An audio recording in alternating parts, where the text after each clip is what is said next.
Hello friends, welcome back to my channel bright ক্রিস্টালে আপনাদের সকলকে স্বাগত জানাচ্ছি।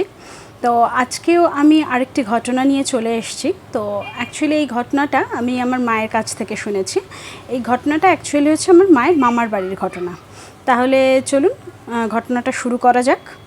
আচ্ছা, আজকে আমি যে ঘটনাটা বলতে চলেছি সেটা অ্যাকচুয়ালি হচ্ছে আমার মায়ের মামার বাড়ির ঘটনা। তো সেখানে মামার বাড়ির ফ্যামিলি স্ট্রাকচারটা একটু বলে নিই। আচ্ছা, মায়েদের 3 দিদা ছিলেন, বড়দিদা, মেজদিদা এবং ছোটদিদা। আচ্ছা, এবারে বড়দিদা, মেজদিদা এবং ছোটদিদা তারা কিন্তু যৌথ পরিবারে বসবাস করতেন। মানে ব্যাপারটা হচ্ছে যে সবাই একসাথে খাওয়া দাওয়া সমস্ত কিছু আর কি। তাহলে বুঝতেই পারছেন। এবং তখন আজ থেকে বেশ অনেক বছর আগের কথা বলছি। সেই সময় একটা মানে পরিবারে এতগুলো মানুষ, প্রায় ধরুন 30 জনের মতো মানুষ একসাথে বসবাস করতো এবং সমস্ত কিছুই তাদের সব কিছুই একসাথে। এইবারে সেটা হচ্ছে যে ঘটনাটা এরকম একটা ঘটেছিল, সেটা হচ্ছে আমার মানে মায়ের যে যিনি নিজের দিদা তিনি হচ্ছেন অ্যাকচুয়ালি বড়দিদা। এবার বড়দিদার যে বড় ছেলে মানে আমার মায়ের যিনি বড় মামা আর কি, সেই আমি অ্যাকচুয়ালি মামা দাদু বলি। তো মামা দাদুর যে স্ত্রী ছিলেন মানে বড় মামি দিদা আমার যিনি, তিনি কিন্তু খুব সহজ সরল মানে একদম সাদাসিধে টাইপের মানুষ ছিলেন। মানে ওনাকে আমি যতদিন দেখেছি মানে ভীষণ ভালো মানুষ টাইপের একটা মানুষ ছিল। আর ওনার না মানে কখনো উনি না কোনো কিছু নিয়ে যে খুব কমপ্লিকেটেড কোনো ব্যাপার নিয়ে কিছু ভাবতেন বা বলতেন এরকম ওনার মানে মনটা ছিল অতীব সরল। তো এবারে একটা দিনের ঘটনা, সেই সময় আমাদের মায়েরাই তখন স্কুলে পড়ে, এরকম একটা দিনের ঘটনা। সেটা হচ্ছে একদিন দুপুরবেলা, এবং এই ঘটনাটা কিন্তু একদম আমাদের দক্ষিণ কলকাতারই একটা ঘটনা। আমি জায়গা বা স্থান কিছুই বলবো না, যাই হোক। তা এইবারে দুপুরবেলা যথারীতি মোটামুটি সবাই অফিস বেরিয়ে গেছে। আর আমার কিছু মামা দাদুরা যেহেতু হসপিটালে জব করতেন, সেহেতু তাদের যেহেতু শিফটিং ডিউটি থাকতো না, সেহেতু তারা মানে ওই দিনটাতে আর কি সেদিন দুপুরবেলা হঠাৎ করে না, তাদের শিফটিং ডিউটি ছিল বলেই তারা ওই মোটামুটি 2-2:30টার মধ্যে বাড়ি ফিরে এসছে। তা এর মধ্যে যেটা হয়েছে, তারা বাড়ি ফেরার সময় শুনতে পেয়েছে ওই এলাকারই একটি মেয়ে সে গলায় দড়ি দিয়েছে। এবং গলায় দড়িটা দিয়েছে কীরকম পজিশনে, সেটা হচ্ছে যে মানে কি বলবো, তাদের আগেকার দিনের বুঝতেই পাচ্ছেন যে বাড়ির সামনে বেশ কিছুটা জায়গা আছে এবং সেখানে বেশ কিছু বড় বড় গাছ ছিল। তো সেই রকমই একটা কোনো গাছে সে গলায় দড়ি দিয়েছে। এবারে এটা এসে আমার কোনো একজন মামা দাদু বলেছিল। এইবার সেটা শোনার পরে আমার ওই বড় মামি দিদার খুব ইচ্ছে হয়েছে তিনি দেখতে যাবেন। এইবারে আর উনি না মানে এতটাই মানে কি বলবো ভালো মানুষ টাইপের, মানে উনি না অত কিছু ভেবে টেবে যেতেন না, মানে এরকম যে কিছু হতে পারে বা কিছু, তো উনি অত কিছু ভাবেননি। এবার উনি নাছোড়বান্দা হয়ে গেছেন আমি দেখতে যাব। তা এইবারে মায়ের যিনি দাদু আর কি, নিজের দাদু ছিলেন, সেই দাদু কিন্তু উনি বলছিলেন ওনার যে আর কি বড় বৌমাকে যে না তুমি কিন্তু যেও না এখন, হ্যাঁ এখন যাওয়াটা তোমার ঠিক হবে না। তা এবার উনি যথারীতি একটু নাছোড়বান্দাই হয়ে যান। আর আরেকটা ব্যাপার ছিল, যেহেতু মানে বড় মামি দিদা অনেক কম বয়সে বউ হয়ে এসেছিল, সেহেতু মানে আমার মায়ের যিনি দিদা দাদু ছিলেন ওনারা না খুব ভালোবাসতেন ওনাকে, মানে একদম সেই মেয়ের মতো করে খুব ভালোবাসতেন। তো এইবারে উনিও একটু নাছোড়বান্দা হয়ে গেছে, হয়ে গিয়ে ওই দিদাও বলছে যে না বাবা আমি একটু যাই। তা ওই দাদু কিন্তু বারবার বলছিল যে দেখো বৌমা তুমি কিন্তু যেও না মানে এবার ওনার একটু ইচ্ছে হয়েছে তো উনি যাবেনই। এবারে যথারীতি আর যেহেতু ওই রকম সময় যেহেতু আমার বাকি মামা দাদুরা মানে বাকি 2-3 জন আর কি যারা হসপিটালে চাকরি করতেন তারা ফিরেছেন, তা সেই সময় মানে উনি একটু নাছোড়বান্দা হয়ে গেছেন বলেই ওনাকে বলছে ঠিক আছে তুমি যাও। তা এবারে তখন উনি বললো যে হ্যাঁ বাবা আমি তাহলে যাব, গিয়ে চলে আসবো, আমি থাকবো না। তাই ইন দ্য মিন টাইম হচ্ছে উনি ওনার দেওরদের দুপুরবেলার খাবার দাবার দিয়ে উনি গেছেন দেখতে। আচ্ছা, এর মধ্যে হয়েছে যে বড়দাদু যিনি মানে মায়েদের যিনি দাদু আর কি, তিনি কিন্তু ওনাকে বারবার বলেছিলেন যে দেখো তুমি কিন্তু মানে এলো চুলে বা খোলা চুলে ওরকমভাবে যাবে না, চুল টুল কিন্তু খোঁপা টোপা করে যেও। এবার উনি মানে তখন আর কি ওনার মানে এত তাড়া রয়েছে, উনি দেওরদের খেতে টেতে দিয়ে কোনো রকম একটা আলগা হাত খোপা করে উনি চলে গেছেন। এবার যা হয়, এরকম একটা ঘটনা ঘটলে স্বাভাবিক পাড়ার লোকজন জড়ো হয় বা প্রচুর মানুষজন আসে, এরকম একটা ব্যাপার। যাই হোক, উনি গেছেন, গিয়ে দেখেছেন। দেখার পরে এইবারে উনি যখন বাড়ি আসছেন বা বাড়ি এসছেন, তখন না ওনার চুলটা কিন্তু খুলে গেছে, মানে উনি হাত খোপা আলগা করে করে চলে গিয়েছিলেন, তো উনি অতটা খেয়ালও করেননি যে কখন ওনার চুলটা খুলে গেছে। এবার তারপরে উনি দেখে ঠেকে এসছেন। এসে হঠাৎ করে উনি মানে মানে আমার মায়ের যে মামার বাড়িটা ছিল, সে পজিশনটা কীরকম ছিল বলছি, মাঝখানটা উঠোন আর চারিদিকে কিন্তু ঘর রয়েছে আর কি। এইবারে যথারীতি উনি একটা সিঁড়ির মধ্যে মানে একটু ধাপ করে বসলেন। বসার পরে মানে উনি না কোনো স্বাভাবিক আচরণ করছিলেন না সেই সময়টাতে। এইবারে ওনাকে দেখে খুব একটা স্বাভাবিকও মনে হচ্ছে না। এইবারে যথারীতি উনি ওরকম নিজের মনে হাসছেন, কি সমস্ত বিড়বিড় বিড়বিড় করছেন, এরকম একটা অদ্ভুত একটা সিচুয়েশন। এইবার যথারীতি ওরকম দেখে সবাই না একটু মানে প্রত্যেকের একটু কেমন লেগেছে, কিন্তু কেউ আর কিছু সেভাবে বলেনি প্রথম দিকটাতে। এইবারে হঠাৎ করে দেখা যাচ্ছে যে উনি বারবার ওই যে মেয়েটিকে দেখতে গিয়েছিলেন, হ্যাংড কন্ডিশনে যে মেয়েটি ছিল, সেই মেয়েটি মানে যে গাছে আর কি ওই মেয়েটিকে হ্যাংড কন্ডিশনে দেখা গেছিলো আর কি। এবার উনি বারংবার সেই মেয়েটিদের বাড়ির দিকে ওই গাছটার সামনে বারে বারে যেতে চাইছেন, এবং বেশ 2-3 বার উনি ওরকম চলেও গেছেন। এবার আবার সেই বাড়ির লোক ওনাকে সেই হাত পা ধরে টানতে টানতে মানে সেই নিয়ে আসা হয়েছে। এবার যথারীতি ওনাকে তো একটা ঘরে বন্ধ করে রাখা হয়েছে, ঠিক আছে। এইবারে ওনার যে হাজব্যান্ড মানে আমার যে বড় মামা দাদু আর কি, তিনি যথারীতি সন্ধেবেলা অফিস থেকে ফিরেছেন। আর বুঝতেই পারছেন যে এত বড় সংসারে এবার অতগুলো লোকজন, তাদের খাবার দাবার করা, তাদের সন্ধেবেলার জল খাবার তৈরি করা, সমস্ত কিছু। এইবারে যথারীতি সেদিন তার উনি কিছুই করছিলেন না। এইবারে উনি তো মানে সেই একটা অদ্ভুত অদ্ভুত আচরণ করছিলেন। এইবার যথারীতি কি আর করা যাবে, ওনাকে একটা ঘরে বন্ধ করে রাখা হয়েছে প্রথমে। কিন্তু সে ঘর বন্ধ করে রাখলেও মানে ওনাকে রাখা যাচ্ছে না, মানে উনি যেরকম করছে, আর সেই মুখের সামনে চুলগুলো এনে কেমন একটা করছে, হাসছে, তারপরে মানে সে কেমন একটা অদ্ভুত আচরণ করছে। এইবারে যথারীতি আর ওই বড় মামা দাদু যখন ফিরেছেন, ফিরে উনিও ওই রকম দেখে না উনি একটু রেগেই গেছেন, বলছে কী হচ্ছে, এগুলো পাগলামি হচ্ছে নাকি। তা সেই সময় মায়ের যিনি আর কি দিদা এবং দাদু, তারা না তাদের একটু সন্দেহ হয়েছে। তারা তখন ওনাদের যে ছেলে আর কি মানে আমার মায়ের যিনি বড় মামা, ওনাকে বলছে দেখ তুই কিন্তু এরমভাবে ওকে না কিছু বলিস না, খুব একটা স্বাভাবিক মনে হচ্ছে না ব্যাপারটা। তখন বলছে কেন, কি হয়েছে। তখন ওনাকে সেদিনের ঘটনাটা বলেছে, দুপুরবেলার কি ঘটনা ঘটেছে। এবার যথারীতি উনি তো আর কিছু বলেননি। এবার মানে ওনাকে ওই দিদাকে দেখে মানে ওই বড় মামি দিদাকে দেখে সবাই তো ভয় পাচ্ছে।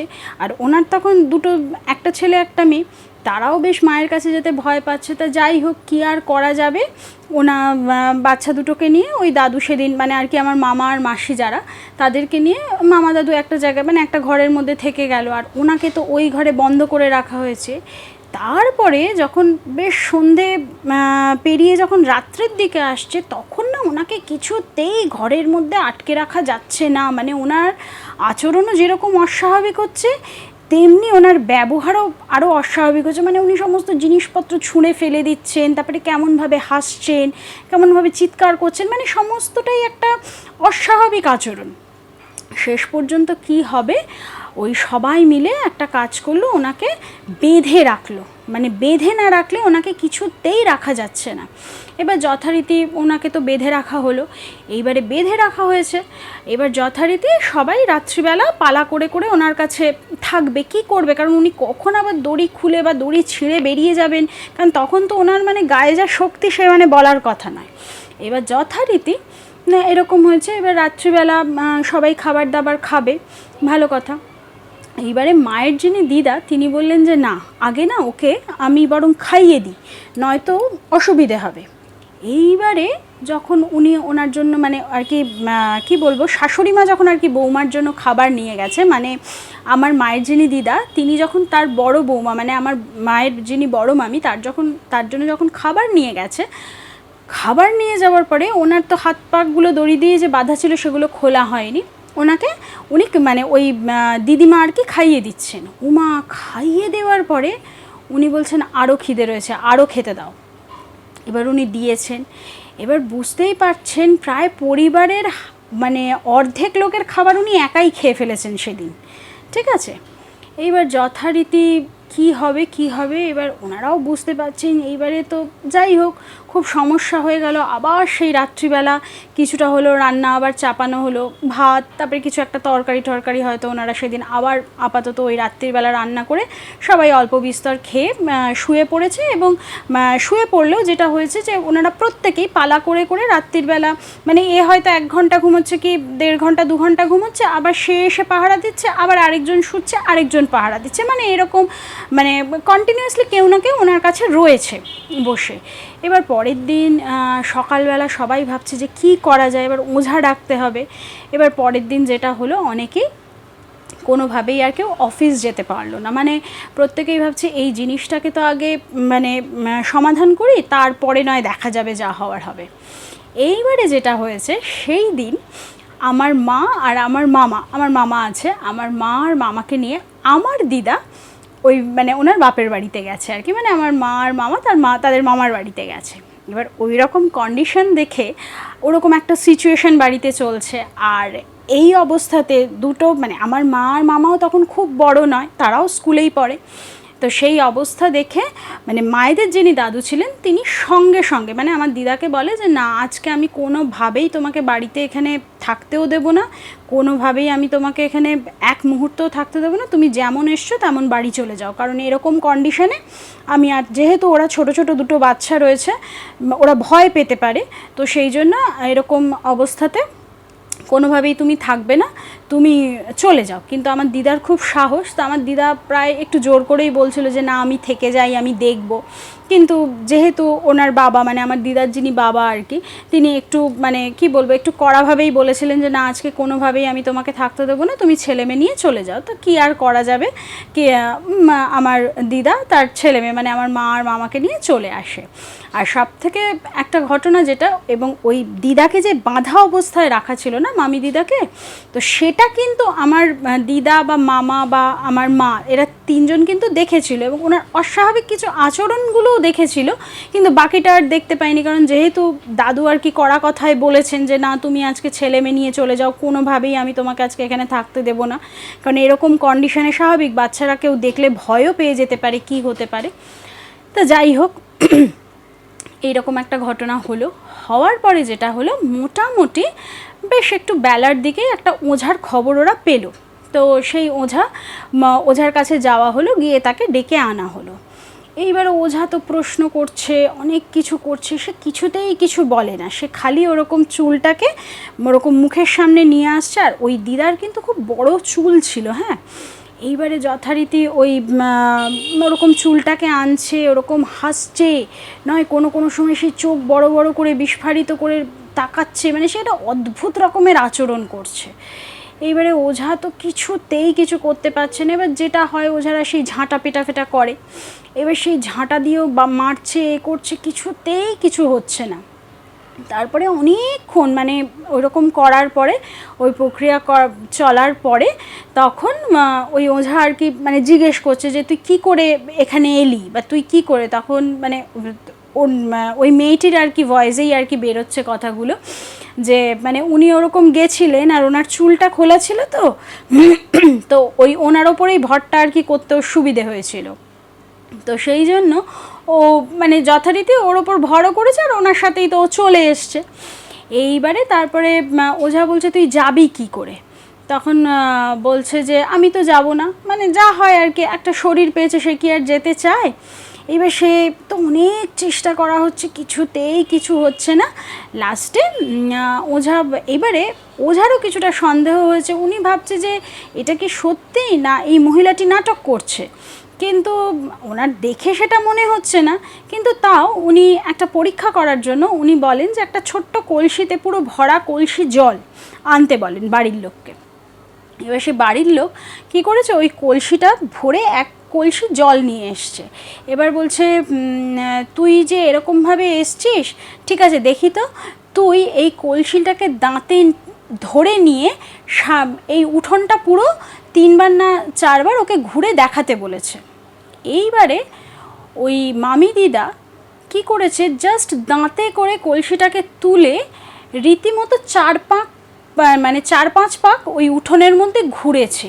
এবার ওইটা দেখে সবাই স্তম্ভিত, মানে কি করে সম্ভব হয়, একটা মানুষ একটা ছোট কলসি হলেও সেটা পুরো জলে ভরা কলসি, যথেষ্ট ভারী, সেইটাকে দাঁতে মানে ওই রকম মুখে করে দাঁতে চেপে নিয়ে ওরকমভাবে 4 থেকে 5 বার প্রায় ওই উঠোনটার মধ্যে উনি পাঁক দিয়েছে। দেওয়ার পরে এইবারে মানে উনি কিন্তু যখন দাঁড়িয়ে রয়েছেন, উনি কলসিটা নাকি উনি ধরেই দাঁড়িয়ে, মানে ওই রকম দাঁতের মধ্যে ধরেই উনি দাঁড়িয়েছিলেন। এটাতে তো সবাই একটু অবাক। যাই হোক, এইবারে তখন লাস্টে মানে ওঝা আবার ওরকম ঝাঁটা দিয়ে মারতে শুরু করে এবং তারপরে অনেকক্ষণ প্রায় চেষ্টা করার পরে তখন ও বলে যে হ্যাঁ আমি চলে যাব। তখন বলছে যে তুই যে চলে যাবি তো সেটা আমরা বুঝবো কী করে। তখন বলছে যে মানে ও কলসিটা তো তখন ও নামিয়ে রেখেছে উনি আর কি, ওনার মানে দাঁত থেকে ছাড়িয়ে কলসিটা নিচে নামানো রয়েছে। বলছে আমি যে চলে যাব সেটা তখনই বুঝবে যখন এই কলসিটা নিজে থেকেই উল্টে যাবে এবং পুরো জলটা পড়ে যাবে। তা বলে আচ্ছা ঠিক আছে বলে তারপরে যথারীতি উনি আরও ওনার কি সমস্ত প্রক্রিয়া করেন আর কি, সমস্ত ক্রিয়া প্রক্রিয়া করে যখন ও চলে যায়, এটা মানে একটা অদ্ভুত ঘটনা। এটা যারা দেখেছিল তাদের কাছ থেকে মানে মায়েরা শুনেছে, আমি আমার মায়ের কাছ থেকে শুনেছি যে সত্যিই নাকি আপনি কলসিটা পুরো উল্টে গেল এবং পুরো কলসির জলটা মানে পুরো পড়ে গেল এবং ওই দিদা কিন্তু ওই সময় ওখানে ফেন্ট হয়ে গেলেন। যথারীতি এইবারে ওনাকে তো ঘরে তুলে আনা হলো। হওয়ার পরে যেটা হলো আর কি, যে যথারীতি উনি প্রায় মানে একটু যখন সুস্থ হলেন বা হলো, ওনার তো কিছুই মনে নেই যে এই রকম কোনো ঘটনা উনি ঘটিয়েছেন বা ওনার সঙ্গে এরকম কোনো ঘটনা ঘটেছে। এবার যথারীতি ওনাকে যখন বলা হচ্ছে যে তোমার কিছু মনে নেই, তখন বলছে না আমি গেছিলাম, গিয়ে ওই রকম অবস্থায় মেয়েটাকে দেখলাম, তারপরে আমি যে বাড়ি এসছি বা আমি মানে এই রকম কিছু করেছি আচরণ, সেটা কিন্তু ওনার কোনোটাই মনে নেই।